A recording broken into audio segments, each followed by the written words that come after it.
A partir de este momento comienza la parte editorial de Platica con Ángel correspondiente al miércoles 17 de abril del año 2024. Antes de entrar al analizar el gobierno de Peña Nieto, quiero decir lo siguiente. Con una pregunta comienzo. ¿Están los candidatos a la altura de la gravedad de nuestros problemas? ¿Por qué hago esta pregunta? Porque no recuerdo yo una época tan difícil y de tal gravedad los problemas estructurales del país como la que estamos enfrentando. Cuando las sociedades o los países están en esas coyunturas, están en esas posiciones, los políticos se crecen, vamos a decir. Surgen ahí los verdaderos líderes, los que dicen, señores, la situación es así, por aquí nos vamos, aunque nos duela, a desbrozar un camino nuevo y vámonos. Ahí es donde se forjan los grandes líderes, los grandes estadistas. Y hay casos, hay uno al que mucha gente le gusta citar, ese discurso del primer ministro Winston Churchill. Un discurso famoso por una frase. Hoy lo único que tengo por ofrecerles es trabajo, sangre, sudor y lágrimas, alguna cosa así. Un discurso de 1940, cuando lo llaman para que acepte ser primer ministro y conduzca al Reino Unido junto con los aliados en el esfuerzo por derrotar a las fuerzas nazifascistas. Entonces, cuando vemos la gravedad de lo que estamos enfrentando, que este gobierno con sus torpezas, con su corrupción y su ignorancia y falta de capacidad, evidenció de una manera dolorosísima pero real, porque esto que estamos enfrentando no lo creó, no lo generó el bulto López Obrador. Él lo que hizo fue evidenciar esa podredumbre, abrió con un machete y salió la pus que se ha ido acumulando en los últimos 60, 70, 80 años. Llegó el momento en que no podemos fingir que no nos damos cuenta. Vean ustedes el problema del agua en la Benito Juárez. En vez de buscar la solución, encontrar la causa del problema, andan tapando, quitando y llevando garrafones de agua. Eso no resuelve el problema. Quizá palie la situación en algunos casos, pero hay que entrar de esos problemas porque son problemas estructurales, que si fue un ducto de petróleos mexicanos, que si fue una fuga, lo que sea, pues. Pero preferimos siempre la complicidad del bandolero. No, a mi compadre no me lo van a echar por delante, no, vamos a ver, y fueron los otros y los otros. Y sacamos cosas ahí para entretener al populacho, que vamos a denunciar a Xóchitl que por esto, por lo otro, y juicio político por allá contra este y este. Es decir, todo para distraer de la incapacidad y de la falta de decisión y valentía para enfrentar los problemas. Entonces, ¿qué es lo que tenemos? La gravedad de los problemas ahí está, en el frente de las finanzas públicas, en los sistemas públicos de salud y educación, en la falta de vigencia del Estado de Derecho, en la infraestructura que está caída, destrozada, etcétera. Donde toquen ustedes va a salir pus. ¿Y qué es lo que hacen los candidatos? Andar hablando de una serie de tonterías y que si acá, que si esto, que el otro. Señores, los problemas centrales que enfrenta este país, simplemente vean ustedes el documento que mes a mes da a conocer Banco de México, donde vienen ahí los 5 principales problemas que se detectan en la sociedad y se van a ir para atrás. El primero, violencia, inseguridad, crimen, etcétera. Segundo, falta de crecimiento económico, luego la inseguridad jurídica, etcétera. Y ahí tienen el 85-90% que andan hablando, ¿no? Que la comunidad LGTBX, Y y Z, y que la cultura por acá, y la cancioncita, y el charango, y la flauta. Y, por favor, señores, hay que ser serios, hay que estar a la altura de la gravedad de esos problemas.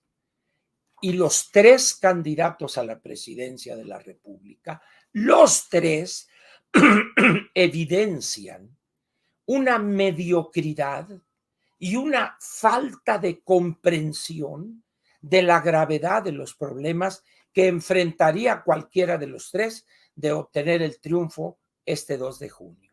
Miren, lo chabacano de nuestras campañas. Acabo de ver unas imágenes que la verdad digo, Diosito, ¿por qué nos castigas de esta manera? Hay un acto, creo que fue en Culiacán, la ciudad capital del estado de Sinaloa, un mitin donde está la anticientífica, y luego de repente aparece ahí una señora con algunos kilos más que los que tiene la anticientífica, una señora pues ya robusta, vamos a decir, y la abraza y se ponen a bailar. Y andan bailando, acá, eso, y de repente, madres, allá va la anticientífica con todo y su físico. Y dice uno, esa es una campaña política. No me jodan, señores, por favor. Esa es la anticientífica, la que dice que va a gobernar, porque además mala bailarina, no, bueno, y conociendo, viendo la imagen de su esposo que parece el largo de la familia de los locos Adams, aquí un tronco, pues dice uno, es decir, ¿a qué nivel hemos llegado? ¿O a qué nivel ha llegado nuestra clase política? Ahí está la mediocridad, eso es lo nuestro. La ignorancia de nuestros políticos que no atinan a explicar de manera clara un problema. Nadie de los políticos que se rasgan las vestiduras y que quieren robarse esto ha explicado la diferencia entre el ahorro que está en las Afores y las pensiones. Ninguno, nadie lo ha hecho. Aquí es el primer lugar donde se está explicando eso. Dice uno, entonces, la característica de nuestra clase política desde hace muchos años es la ignorancia, la falta de estudio, de información, de conocimiento especializado, pues, y la mediocridad. No hagan olas, no, tranquilo. Estamos esperando la iniciativa, ¿no? Que la mande el presidente para no moverle en una coma. Esa es la imagen de nuestra clase política. Y a eso les entregamos la capacidad para hacer y deshacer en el andamiaje jurídico de nuestro país, con unos sueldazos ofensivos, haciéndose multimillonarios todos ellos. La hija del licenciado Monreal, que creo que es candidata para la delegación Cuauhtémoc, y creo que la adversaria política le preguntó, a ver, dijo, bueno, usted a los 16 años ya era dueña de 14 gasolinerías. ¿Cómo le hizo usted? Bueno, pues el apellido lo es todo, pues. Esta hoy señora, esta candidata a Monreal, pues es, como diría el anuncio del Palacio de Hierro, ella no es totalmente Palacio, ella es totalmente Monreal. Y ahí están los resultados. 14 gasolinerías más las que se hayan acumulado a los 16 años, 18 años, más una lista de propiedades que me acuerdo que le sacaron a la familia Monreal precisamente en la delegación Cuauhtémoc. Esos son los que se sacrifican. Y miren, yo recuerdo al principio de la anterior legislatura en el Senado de la República, donde el senador Monreal presentó la iniciativa de una nueva ley agraria, La ley agraria que nos rige ahorita, que está vigente, es la que se promulgó, se aprobó en el sexenio del presidente Salinas, donde se acabó de una manera y un tanto indirecta el reparto agrario en 1992, si no estoy equivocado, y sube o llega al atril ahí Monreal y casi llorando, yo o los que venimos del sector campesino, de ese sector sufrido, olvidado de la revolución, traigo esto, y los pañuelos, ay, ay, ay. Pura hipocresía, con todo respeto, Ricardo, con todo respeto.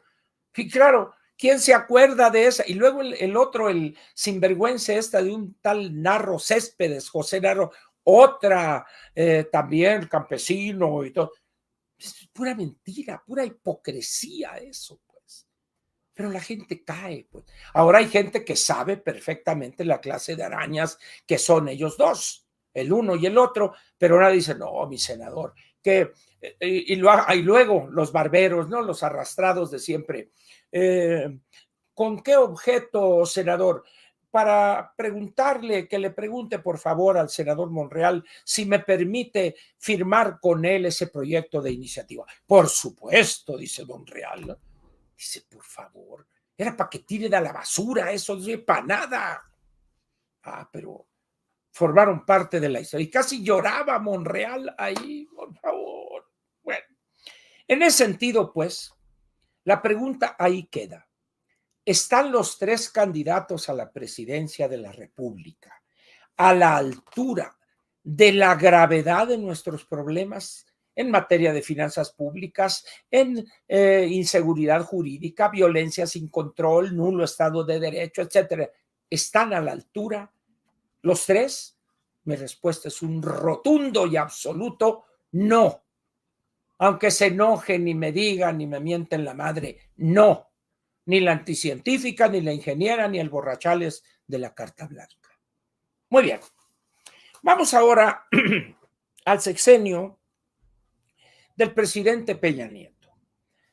Ya adelanté algo en la sesión pasada, el lunes, cuando el gobernador del Estado de México, en una, vamos a decir, colaboración o en un proyecto de imagen de Televisa, y su matrimonio con en aquel entonces la conocida actriz, la señora Angélica Rivera, que fue casi un cuento de hadas y se manejó, etcétera. En un determinado momento estaba cantada la candidatura o que buscaba la candidatura el gobernador Peña Nieto, luego terminó y luego se dedicó ya abiertamente a buscarla, y alrededor de él estaban personajes de una perversidad histórica, por el tamaño de esa perversidad, Luis Videgaray Caso, ¿eh? Y otras personas, algunos gobernadores, y se forma un gran grupo político, la actualización, podríamos decir, del grupo Atlacomulco. Manlio Fabio Beltrones quiso hacer la contraria, disputarle la candidatura, y nomás hubo un primer diálogo ante el cual, y se lo dije en su momento, el licenciado Beltrones no iba debidamente preparado. No iba, y eso se debe también, pues ahora sí, dijéramos, porque nadie a su alrededor le dijo, señor, hay que prepararse. Para el segundo diálogo ya fue más preparado, ya se notó la diferencia, pero ya era, nada había que hacer ahí, y él declinó en un, ¿cómo se dice?, en un desplegado que se publicó en varios periódicos, donde él da sus razones y dice, hasta aquí llegué. Muy bien. En esas condiciones, pues, el licenciado Enrique Peña Nieto va solo a la presidencia de la República y realizaron una campaña con muchísimo dinero, una campaña aprovechando la imagen del candidato, un hombre joven, guapo, agradable a las damas. Recuerdo consignas de una profundidad política, casi filosófica, a ese bombón lo quiero en mi colchón, o con ese mangazo yo me embarazo. Como pueden darse cuenta ustedes de esas dos consignas, pues se evidencia el nivel profundo de conocimiento de la teoría política y de la sociología de las damas que apoyaban al candidato Enrique Peña Nieto. Gana la elección, derrota sin problema alguno a López Obrador, que iba por la segunda vuelta del velocímetro, le sacó alrededor de 6 o 7 puntos de ventaja y llega el 1 de diciembre. Y ahí empezó un proyecto político muy interesante. Hubo la convicción clara desde antes de la toma de posesión que a este país había que sacarlo del marasmo legislativo que dominaba el ambiente político y la administración pública, cuando menos desde 1938. Se generó aquello que se llamó el Pacto con México, donde en mayor o menor medida o con mayor o menor ímpetu participaron el PRD y el Partido Acción Nacional y por supuesto el PRI. No le hago el cuento largo, se redactó un conjunto de iniciativas de reformas constitucionales con miras a actualizar el andamiaje jurídico de la energía en este país, para llevarla desde 1938 e incluso desde antes, llevarla al presente y con una visión de futuro. Se aprobó, la operación política estuvo a cargo, si no estoy equivocado, en diputados a cargo del licenciado Beltrones y en el Senado del licenciado Emilio Gamboa Patrón. Se aprobó, hubo también otras reformas, la reforma educativa, que en esa primera etapa era una reforma laboral por el control que ejercían grupos delincuenciales que ahorita tienen más poder que antes de aquella reforma, que son los de la CENTE, sección 22, se detectó este grupo de gángsters, apoyados por estos disque estudiantes de las normales rurales, etcétera, etcétera. Y el gobierno, cuando logra ese cambio en el 2013-2014, en ese momento dijeron, aquí ya la hicimos. El ímpetu transformador en términos legislativos ya se coronó y vámonos a hacernos inmensamente multimillonarios. Y empezaron los negocios, los contratistas favoritos, el golf todos los fines de semana, y aquello fue una locura. Y hubo también otro elemento que le causó un gran daño a la imagen presidencial, la frivolidad de la cual algunos integrantes del grupo cercano al presidente hicieron gala. No solo fue la corrupción, porque antes diría, bueno, pues en todos los gobiernos, bueno, pues sí, con mayor o menor medida, ¿verdad? Pero aquella soberbia. Videgaray, particularmente en su calidad de secretario de Hacienda y Crédito Público, se burlaba de los gobernadores. Los hacía esperar horas ahí en la antesala, una soberbia. Él se sentía ya el próximo candidato a la presidencia de la República. Y por allá estaba agazapado Miguel Ángel Osorio Chong, pensando en que él podría ser el candidato. Craso error de Osorio y que lo llevó al ostracismo político. Durante esos, vamos a decir, 4 años, hubo señalamientos en el círculo cercano al presidente de la República de una conducta, por decirlo menos, no la correcta de parte del secretario de Gobernación, que desde el primer momento exigió que la Policía Federal pasare a la Secretaría de Gobernación. Y de ahí, pues, el control, se habla de favoritismo hacia uno de los grandes grupos criminales que operaba en aquel país, en detrimento de los otros. Entonces, si eso es cierto o no, bueno, pues está en la cuestión, en lo que sería una leyenda urbana. Finalmente, Osorio Chong no es el candidato, pero tampoco Videgaray. A Videgaray le ganó esa soberbia, producto de su inteligencia, ¿no?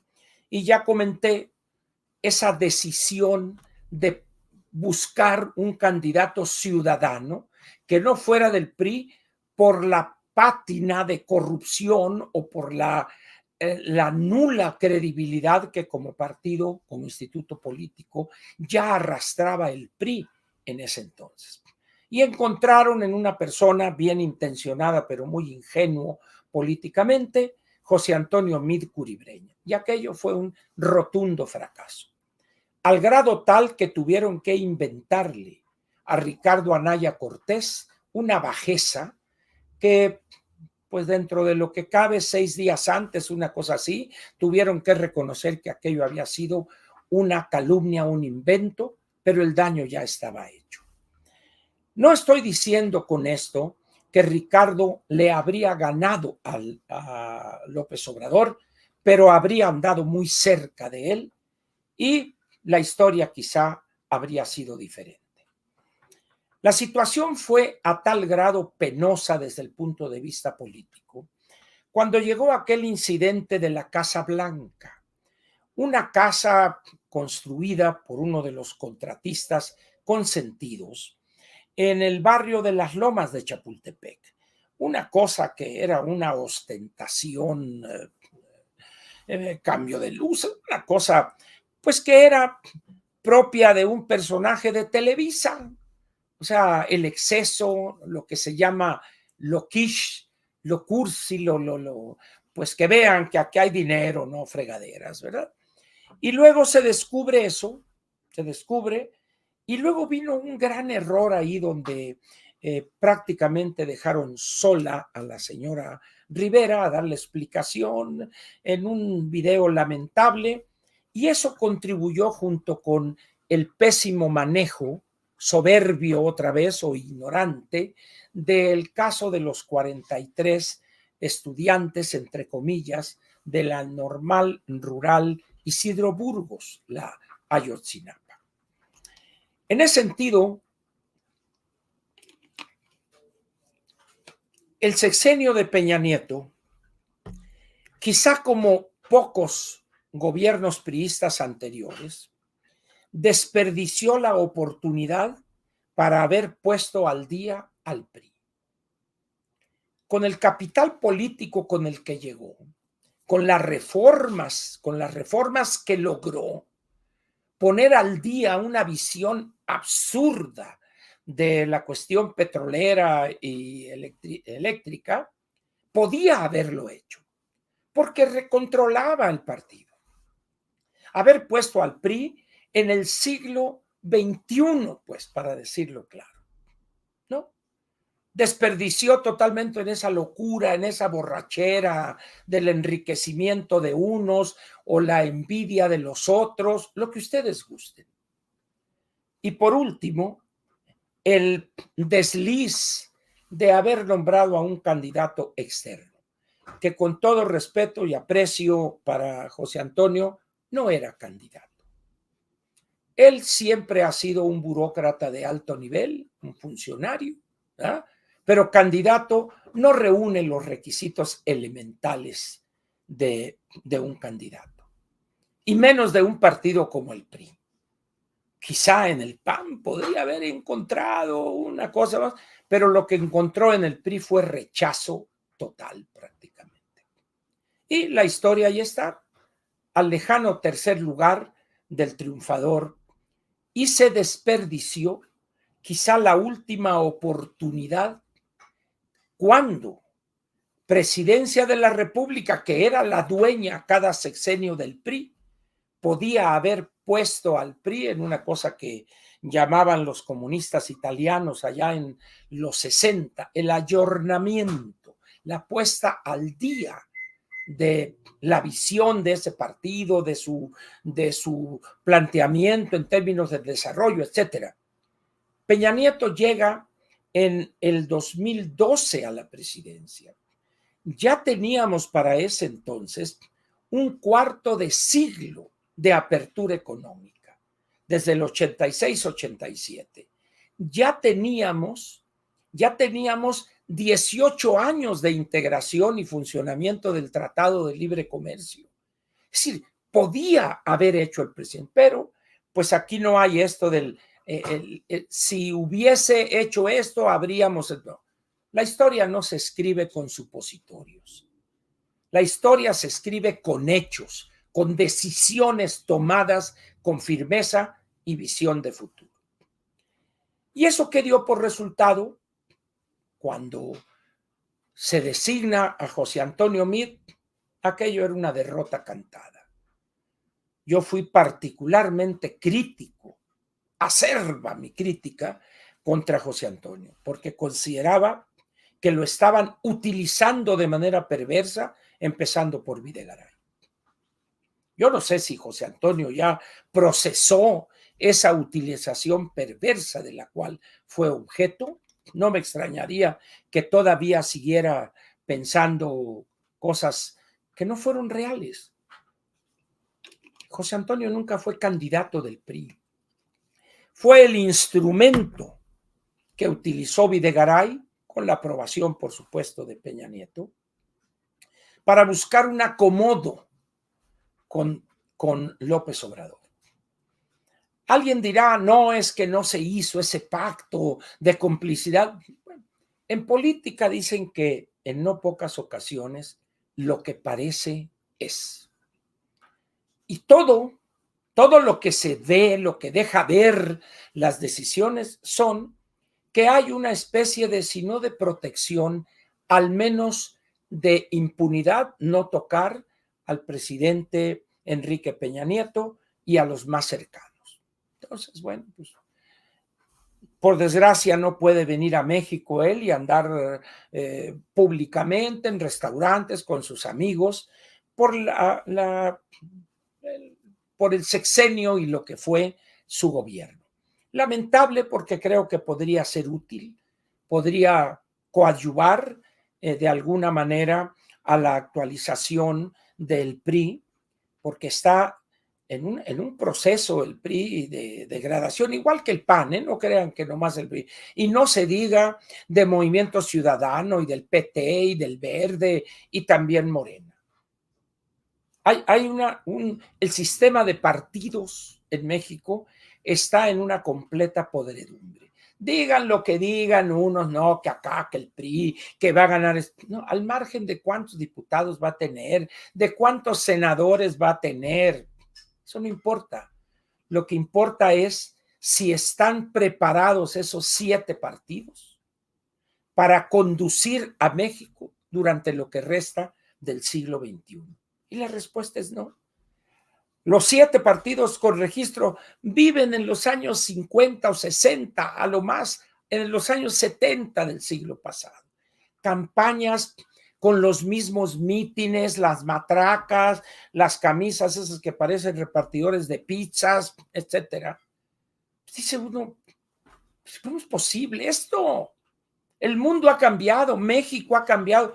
Por eso el desánimo que Fernando Encinas hacía mención hace un rato. La gente no le interesa la política. Es más fácil que 18 millones pagando por su voto hayan votado a favor de un señor vestido de mujer hace 2, 3 meses. Ese es el México real. Ese es el México del ciudadano real. En este país, 2 personas se pueden agarrar a balazos discutiendo si una decisión de un árbitro fue penal o no fue penal. O se matan en un rozón de carro a carro, en una esquina, en un crucero. Ese es México, pero no se atreven a discutir de manera civilizada la situación política. A ese nivel de estupidización nos ha llevado esta clase política desde 1929, llegado a un nivel excelso de manipulación y control en el sexenio cardenista. ¿Cómo es posible ahorita, a estas alturas, que aparece Cuauhtémoc Cárdenas ahí que yo creo que no le han dicho que ya se murió. Y la gente babea, oh, el Cuauhtémoc, el hijo del Tata. Oiga, ¿y qué opina usted de esto? No tengo información, no tengo elementos. Nunca tiene información. ¿Por qué? Porque lo que siempre le ha convenido y generado pingües ganancias a él y a los suyos es esa ambivalencia, eso hacerle como el lomo de la liebre, ahorita para acá y ahorita para allá. Así, este país no puede avanzar, no puede llegar a buen puerto este barco que hace agua ya por todas partes. El sexenio del presidente Peña quizá fue la última oportunidad que tuvimos como país para haber puesto al día nuestro sistema de partidos. Peña Nieto, quizá un hombre con poca visión, vamos a decir, aun cuando el PRI lo conoce perfectamente y todo lo que conlleva traiciones, marrullería, etcétera, etcétera, pero no se atrevió, pues dejó hacer y le ganó la frivolidad. Hay que decirlo. Por eso habrá que estar atento al libro este de Mario Maldonado, que este 20 de abril va a salir en librerías o para que usted lo pueda adquirir si le interesa el tema. Este sexenio de Peña Nieto nos lleva a que la podredumbre acumulada durante decenios, a que esa pus de esas cosas purulentas ahí en el cuerpo político del país salieran a la luz.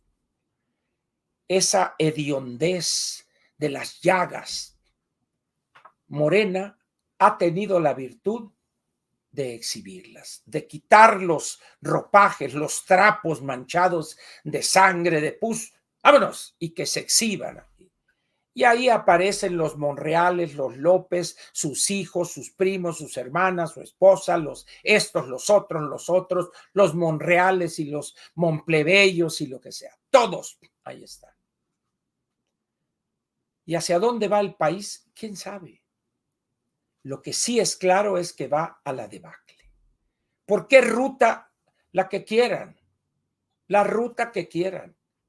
Pero el hecho es que con esta clase política y su desempeño desde 1929, cuando se crea el PNR, no para conquistar el poder, sino para administrar el poder, hoy ha hecho crisis.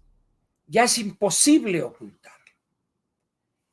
En los años que el PRI gobernó, jamás se vio de manera tan burda la intromisión, el aplastar cualquier signo de disenso como estamos viéndolo hoy.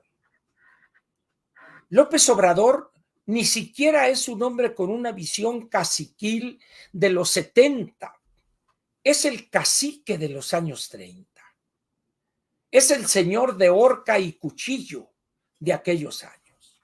Ahí está. Un hombre con una salud quebrantada, pero saca fuerzas de quién sabe dónde para llegar vivo el 2 de junio para hacer ganar con todas las violaciones legales que gusten ustedes a su títere, que es la anticientífica, la que se dio un ranazo ahí que cayó, yo creo que ahorita ya la frotaron con Yodex, alguna cosa así, del trancazo que se dio. Ese es el país, ese es el México que estos partidos políticos han construido, donde priva la mediocridad, la ignorancia, la corrupción, llegar para amasar fortunas ofensivas. Esa es la regla de nuestro tiempo con los 7 partidos políticos. Vean ustedes una persona que está ahí, nadie habla, Alberto Anaya y su esposa. El niño verde. En Morena, la riqueza acumulada de Ebrard y Mario Delgado cuando andaban muy manitos con lo que se robaron ahí en la línea 12 y todo aquello que trochil y medio cuando fue jefe de gobierno. Bartlett, Dice uno, no es posible. Lo que pasa es que la red de complicidades, Gers Manero. El otro día vi una foto donde está con esta joven, la rarotonga, ahí, y decía yo, ¿quién es? Ya cuando leo, el fiscal general, y dice uno, no, este no es así. Evidentemente tiene un grave problema de salud este hombre, pero ahí está. Y luego este hombre que es un payaso de la política, de lo peor de la política, que fue ministro de la Suprema Corte y presidente del Pleno, Arturo Saldívar. Dice uno, ¿cómo puede llegar a una persona a esos niveles de abyección, de corrupción en todos sentidos? Y luego, este diputado Mier, Diosito querido, o sea, este país es la economía 15 del mundo. Ese señor va a ser senador de la República. Dice uno, con esos legisladores vamos a salir adelante. Imposible. Por eso, yo les digo, señores, esto que estamos viendo, esta demencia de nuestra clase política por amasar fortunas en el menor tiempo posible y en la total impunidad, es el presagio de un fin cercano. No hay la menor disposición a detenerse y decir, oiga, ya párenle, ya que no se hartan de robar. No, es una enfermedad eso. Miren, yo no sé si habría algún periodista o algún grupo de periodistas que estuvieran dispuestos a ir a tomarle fotos a las residencias en los 31 estados y en el Distrito Federal de nuestros políticos. Y se van ustedes a sorprender del boato, de la cosa cursi, de que se vean los dorados, los rojos ahí, todo. Dice uno, comedores de 16 sillas cuando pues, siempre andan comiendo fuera, pero que se vea que aquí hay dinero. Esa es la clase política que tenemos. Aquí sí, es lo que hay. Por eso, a veces me enojo y a veces me da risa con los ingenuos que me dicen, no, ya la ingeniera o acá, y es que el fosfo, el de la carta blanca, el borrachales va a repuntar, ya, sí, está bien, qué bien, qué bueno. No recuerdo yo una mediocridad de todos los candidatos a la presidencia de la República, como esta vez. Pero bueno, a ese nivel hemos llevado la actividad política en nuestro país.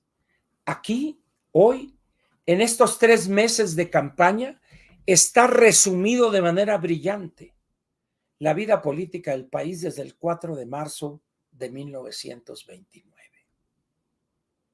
En 5 años hará 100 años del comienzo de esa tragedia.